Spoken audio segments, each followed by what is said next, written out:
বলেন তো আপনারা যারা সামনে রয়েছেন এই কোরআন মাজিদের শুরু থেকে নিয়ে শেষ পর্যন্ত অনুবাদ সহকারে জীবনে কমপক্ষে একবার পড়েছেন? কজন একটু হাত তুলবেন। অনুবাদ সহকারে জীবনে একবার অন্তত পড়েছেন? এই এই এই দুই চারটা হাত। অথচ কতগুলো মানুষ এখানে উপস্থিত। আচ্ছা, আল্লাহর পক্ষ থেকে যে মেসেজটা এসেছে এটা আমাদের পড়া দরকার কিনা? দরকার কিনা? দরকার। সচিবালয়ে আগুন লাগিয়ে দিল, কে আগুন লাগালো এই তথ্য আমি কিন্তু জানি। আমি সচেতন নাগরিক হিসাবে আমার জানা দরকার। যদি ওই দেশটাকে 53 বছর থেকে শোষণ করে খাচ্ছে দাদাবাবুরা, দাদাবাবুদের বিরুদ্ধে আমাদেরকে সতর্ক সাবধান হতে হবে, সোচ্চার হতে হবে।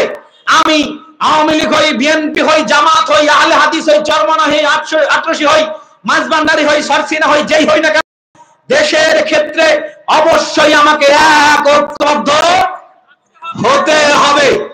এই ঠাকুরগাঁ আমার জেলা নয়, কিন্তু এই ঠাকুরগাঁর ভিতরে ভারতের দাদাবাবু যদি ঢুকে যায়, 1 ইঞ্চি মাটি যদি দখল করতে তারা আসে, সর্বাগ্যে আমার বুককে পেতে দেব।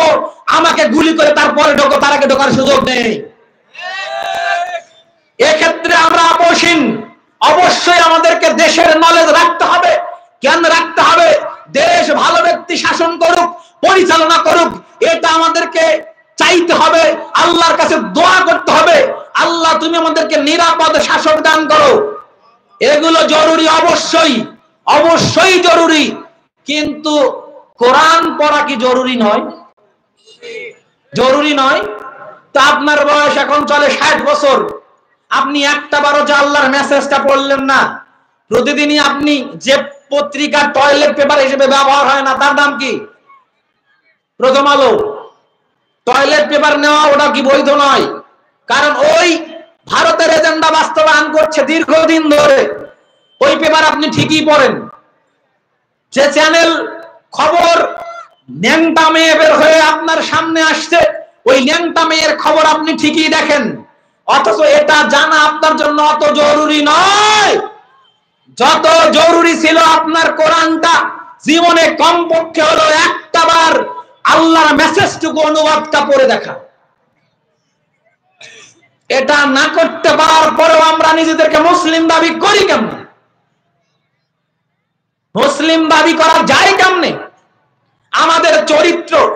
আমাদের চরিত্র দেখে পৃথিবীতে কোনো অমুসলিম কখনো ইসলাম গ্রহণ করবে না। একজন খ্রিস্টান ব্যক্তি বলছে আপনাদের কোরআন দুটা নাকি? কেন এমন কেন? কারণ আমরা যে অনুবাদ করি, ইংরেজি ট্রান্সলেট করি, আমরা ইংল্যান্ডের লোক, সৌদি আরবের লোক, আমরা তো কোরআনে এই বিষয়গুলো পাই। হ্যাঁ, এটা পান, ভালো কথা। কিন্তু আপনাদের সঙ্গে যখন মিশি তখন তো আমরা আপনাদের ভিতরে এটা দেখতে পাই না। তাহলে আপনাদের কি দুটা কোরআন? কথা বলেননি? একটা খ্রিস্টান ইসলাম গ্রহণ করছে কোরআনের ট্রান্সলেট করে, গ্রহণ করার পর সে পড়ছে মিথ্যা কথা বলা যাবে না, সে পড়ছে মানুষকে ঠকানো যাবে না, চুরি করা যাবে না, জেনা করা যাবে না, ব্যভিচার করা যাবে না, অন্যের সম্পদ আত্মসাৎ করা যাবে না, দুর্নীতি করা যাবে না। অথচ প্রত্যেকবার বিশ্ব চ্যাম্পিয়ন দুর্নীতিতে হয় মুসলমান দেশ। তাহলে কোরআনের ট্রান্সলেশন আর আমার বাংলাদেশের মুসলমান কি এক?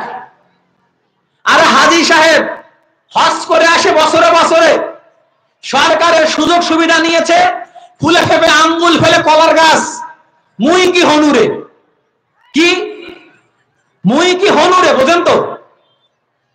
মুই কি হনুরে ব্যক্তিকে কেউ যদি ফলো করে সে কোনোদিন ইসলাম গ্রহণ করবে না। আমাদের চরিত্র কি হতে হবে? যেভাবে চলছে এরকম না কোরআনের মতো। সম্মানিত উপস্থিতি, আপনি জীবনে অনেক ওয়াজ শুনেছেন, শুনছেন এবং শুনবেন। আপনি ওয়াজ বাড়িতে কতটুকু নিয়ে গেছেন আমি জানি না, তবে আমি এখন আপনাকে যে কয়টা কথা বলবো, এই কয়টা কথা আপনি বাড়িতে নিয়ে যাবেনই যাবেন। মা বোনেরা যারা শুনছেন আপনাদেরকে জোরালো দাবি জানাই, এই কয়টা কথা বাড়িতে নিয়ে যাবেন। বিচারের মাঠের সংক্ষিপ্ত বিবরণ আমরা দিলাম, সংক্ষিপ্ত বিবরণ